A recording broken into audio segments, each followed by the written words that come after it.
Fifth star, and welcome from me, Martin Smith, to my YouTube channel. I trust you're well and interested in learning how to make interesting transition effects in your videos. Today we'll be concentrating on doing transitions in our videos, so fades in, fades out, gamma crosses, various swipes and irises and clocks and other ways of doing transitions that really make it look smart. The correct use of markers so we can find sections and jump to them, and metastrips, which enable us to lock and protect bits of video we've already finished working with.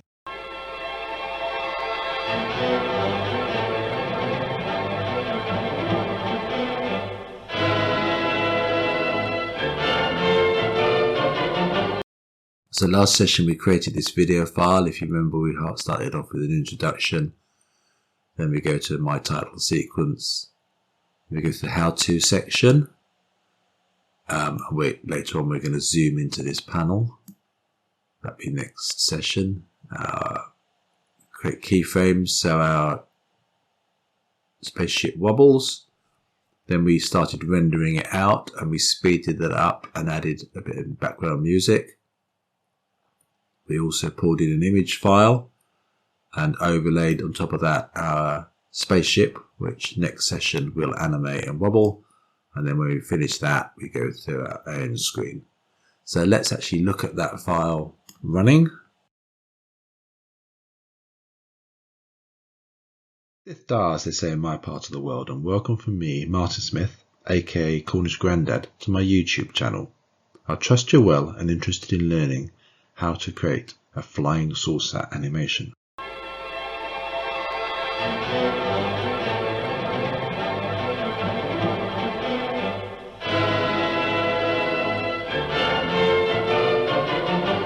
Here we have a very simple model of a flying saucer which we're going to animate over 50 frames. So set on frame 1, we can insert keyframes on location and rotation.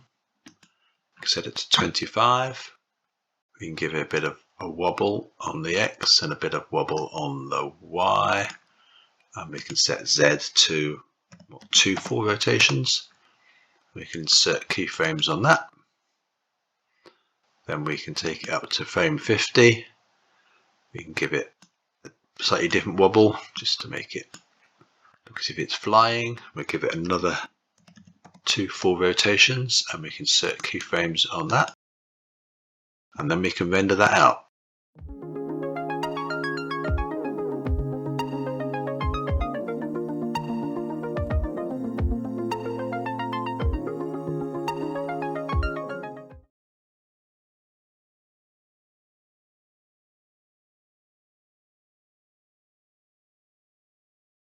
I hope you've enjoyed and learnt something from this tutorial on creating a flying saucer animation.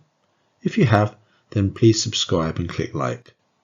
Keep in touch and I hope to see you soon. So that's what it looks like so far. Now as I've probably mentioned, I run off a laptop, so I have no number pad, and that means I can't do go to current frame or go to frame selected without going across these menus and dragging it down, and I find that frustrating. So I've set up my quick favorites, and I'll show you what a quick favorite is in a minute. But first of all, my first one I'm going to set up is go to current keyframe. That's view, navigation. So don't click on it, right click, and then you get this option, and one of which is add to quick favorites. So now if I do Q for quick favorites, I can go to current keyframe. Let's jump straight there. The next one I'm going to add is the frame selected one. So it will zoom in on the currently selected frame. So that is view, frame selected, right click, add to key favorites. So now I've got that on my key favorites. So go Q, frame selected, zoomed in on that one. And let's add some other ones while we're at it so we get the full set here. So when we overlap, we often use what they call a gamma cross, and I'll explain a gamma cross in a bit, but that's the standard transition from one frame to the next. So in order to see that, I'm going to select that frame and that one. So I've got 2 video frames selected. I'm going to go right click, I'm going to go add transition, get to gamma cross, right click, add to key favorites. So that's the one added. The other one we use quite a lot is and we've used it here, I think we framed in, framed out. So if we do right click here, fade in and out, right click, add to key favorites. So I've now got 4 of them on there. If you remember when we have our files open and we have got this, say, set to 250 and we want to set it to the full width, the easiest way is to do A and then do view, range, set range to strips. I add that to my key favorites as well. So right click, add to key favorites. And the last one we haven't done yet is the jump to marker one. So you can set markers up on key points in your, especially on a big project, it's very useful to be able to jump from one marker to the next. So marker, jump to next marker. Notice there isn't actually a shortcut attached to these. Most of these things have shortcuts. This one doesn't. So we right click that, add to quick favorites, and there's all my quick favorites set up. So now we can start with the major part of this project, but we can do it a lot faster than we would have before. So we're now in a position to add some polish to our videos by transitioning from one to the other. And I think the first thing is this beginning here, it just starts very abruptly, so we could fade that in. So let's just zoom into that to see what we've got. Got them both selected. We could add, fade, and just fade in. So as you can see, you've got this grey line here. So it starts off dark and slowly both the sound and the image appear. So that looks a bit more professional. We could do the same at this end, but I actually like my title music to start because it's loud, it's dynamic. I just want it to start straight away, so I'm not going to do that there. But we could definitely fade from this one to this one, couldn't we? What we're going to do is select both of these, drag them over a bit, doesn't matter how far at the moment. Select the first one, select the second, just the video clips at this point, and we're going to add a gamma cross. Now a gamma cross will gently fade out the first strip, which in this case is this image here, and gently fade in the second image. Now there are two types of these cross fades. The original crossfade just does the opacity, so one gets lighter, then one gets darker. The gamma cross also does colour correction, so it looks more pleasing on the eye. And effectively, gamma cross has replaced cross, so I never use cross. So let's take our cursor to the end of the strip. If we look down here, we actually have an overlap of 40 frames. That's fine. As a standard, I tend to do -30, so I'm going to select both of those, keeping an eye on that number there. Just move it until it's about 30. It doesn't matter if it's 29, that's fine. So that's faded the image. We need to do the same with the sound. So first one, shift, second one, right click, and we've got a crossfade sounds option there, which I don't have in my quick favorites because it's there. It's just so easy to get hold of. Here we've just got to join between two bits of the same image, so we're not going to do any fades there. But here we could clearly add another gamma cross if we want. So we just select these ones, move those over, select the first, select the second, right click, quick favorites, gamma cross. And there's our gamma cross, and it is, we get our playhead at the right place. It is 26 frames long, which isn't bad.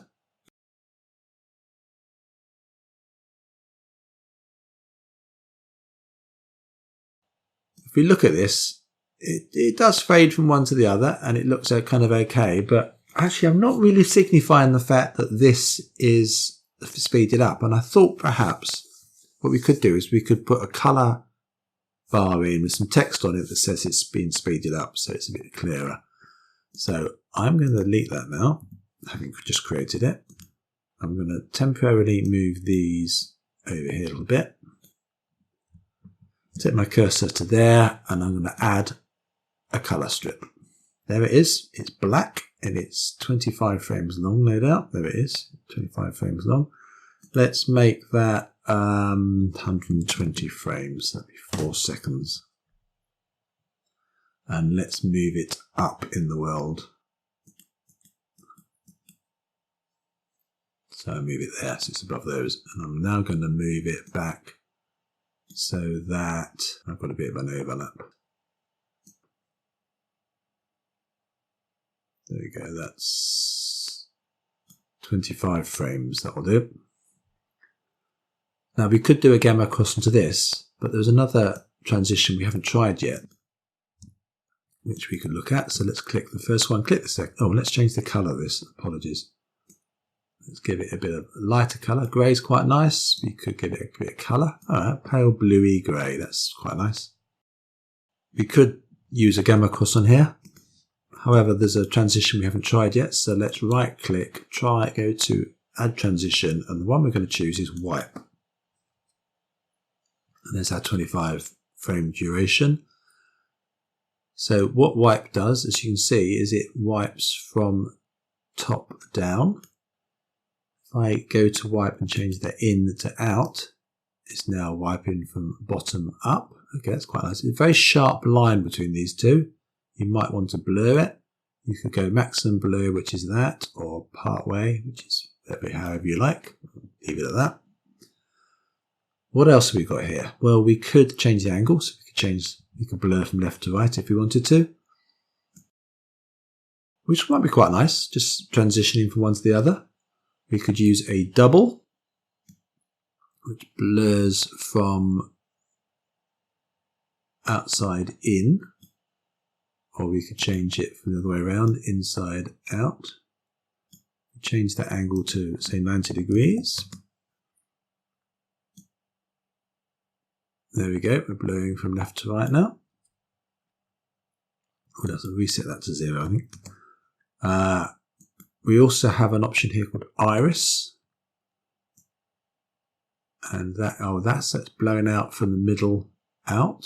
And I guess if I do the in, it will do it the other way around. None of these are really signifying time changing to me. So let's try the last one. So the last one is clock. So now we've got a clock face. It's that signifying, I like that, that's signifying time. I think that's quite good. What we could do is we could leave it at that. I quite like that. Probably what I want to do now is add a bit of text that says something's happening. So let's add some text. Stuck it at the bottom as it usually does. Let's move that up. And we'll stretch that a little bit longer. There's a bit of text up there. You can give it a name if you like. Let's call it speed, or vaguely spelled like speed. And we can put the sped up here. Now we could wrap this text. It was a longer piece of text, so you can wrap it around. That's not going to bother with that because it's so short. We could choose a font rather than the standard one, which I think is ugly. So that's Verdana. I think probably a bit small. So let's make it a bit bigger. There we go. Give it a colour. Now that green isn't shown that well against that bluey grey, so perhaps we should add a box around it. Oh, there we go. That looks a bit nicer. Currently located in the centre of the screen. That's good, but perhaps we want to move it down a bit. And perhaps we want to fade this one in and out. So we could do fade in and out. So what's happening now? Blah, blah, blah. There's my clock sped up. And then it goes straight into that. So we want a gamma cross between these two, I think, don't you? Now currently that overlap is quite long, I think. So perhaps we want to move these this way a bit. It's roughly our 30 seconds. So if I wanted to, I could actually move this one down one as well, couldn't I? There we go. So what's the effect we've got now? and then we can render that out.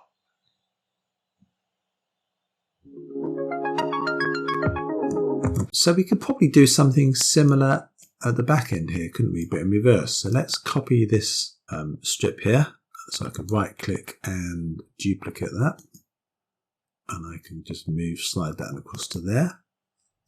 So this should be a reverse of our clock one, I think, shouldn't it? So I'm going to go add transition wipe, just to do it a slightly different way. It's the iris. No, it's not the iris. My mistake. Clock. And it's run in reverse, which is what we wanted. Let's see how long it is. It is 47 seconds long. We can grab that one and move it so it's roughly 30 seconds. There we go.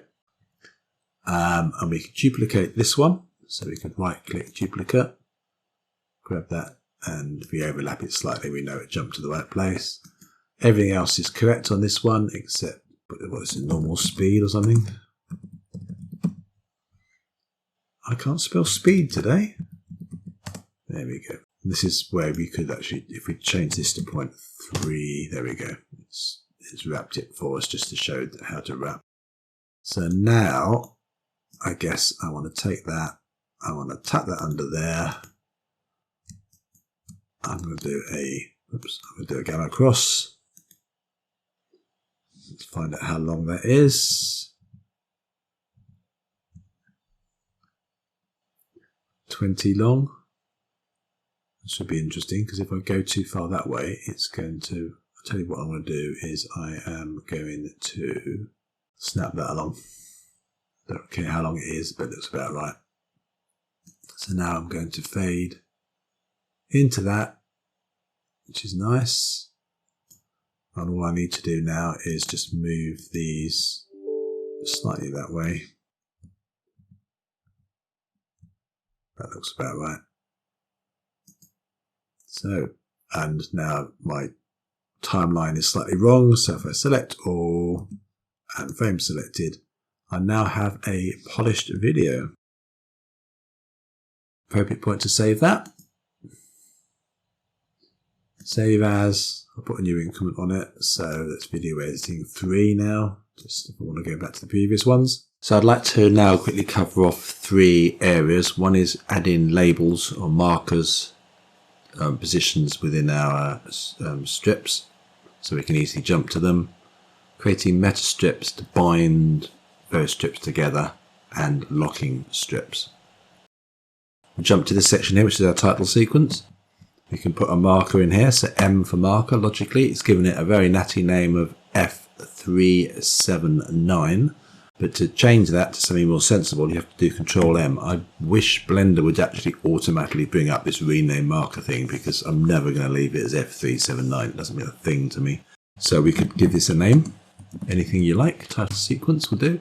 And you have to enter once to accept that, and then enter again to do OK. Why it can't be just one click, I don't know either. I just find it slightly annoying, this little bit. We could put another marker here, which is the how to section. So M for marker, Control M to rename it, and we can name this how to. Enter, enter. Now you don't have to name just the beginning of a point. Later, the next session, we're going to talk about creating keyframes here, so it might be useful to mark this. So M, Control M, keyframe, enter, enter. We could jump, say, to here. We could put a marker in here that tells us we've speeded this bit up. So M, Control M, sped up. Okay, okay, right, got the idea. So we've labelled bits, that's quite useful. Advantage comes when you want to jump to somewhere. So you can either go marker, jump to, but we actually added ours to our keyframe list because it's useful to have. So Q, jump to next, and you can see it just jumps to the next marker. You could actually jump to previous. I don't know if you noticed that. I tend not to use that. I tend to just use the jump to go to the next place. So that's markers. They're quite useful to have, especially in big projects where you're not quite sure where things are and you've got multiple channels and you can't see them all. The other thing I like to talk about is metastrips. So if you select, say, everything, right click, we can make a metastrip out of all these strips.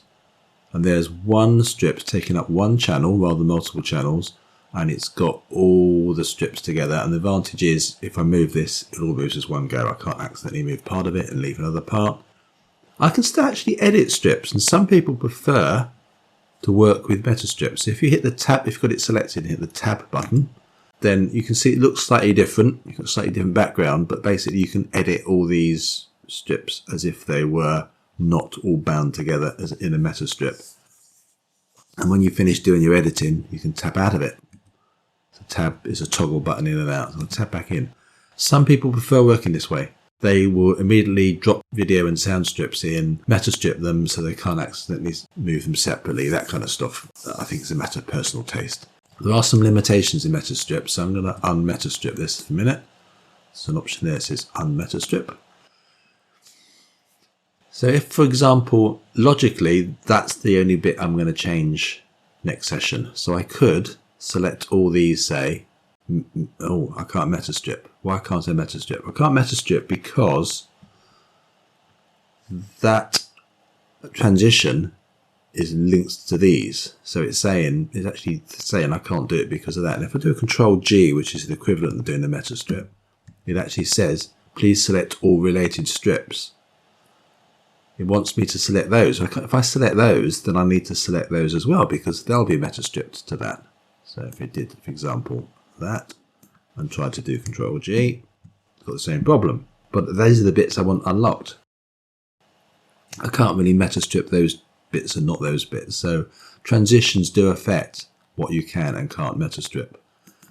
And that brings us neatly onto one of the points of metastripping is to lock things together, but we can still lock individual strips. If I select all of those, say, I can right click, I can lock strips. Now, the advantage then is I can't accidentally delete these. And believe me, once you've done it a few times, and I guess all of us have once we've been video editing, you've accidentally deleted a strip that you couldn't see over the left hand side or on channel 32, or you've moved a video strip separately from a sound strip. Nightmare.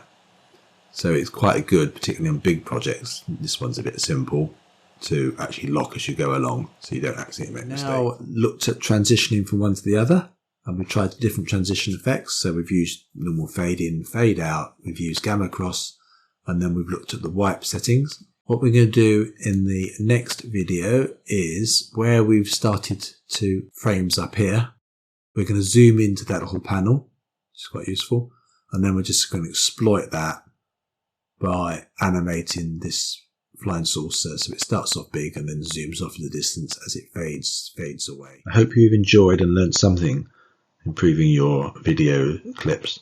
If you have, then please support this channel by clicking like, and if you want to see more in the series, then I suggest you subscribe. Keep in touch, and I hope to see you soon.